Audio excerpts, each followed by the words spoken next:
A valuation of a young company that does not yet have a history and therefore has proven its worth is not easy. There is no methodology to arrive at a costing satisfactory for the entrepreneur and the investor.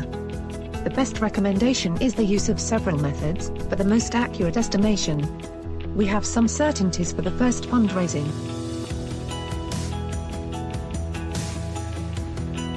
But before talking about valuation, a prerequisite is necessary: pre-money and post-money. What are we talking about?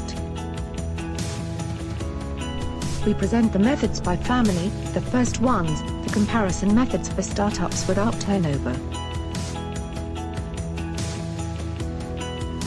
The second, a method by comparison for startups with turnover, and two others to be complete.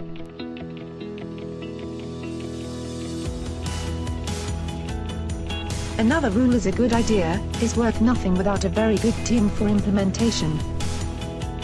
You will find the valuation tutorial with examples on our website. We create the link wherever you are in Europe. We do not take any commission or equity on your transaction. Register now, it's free.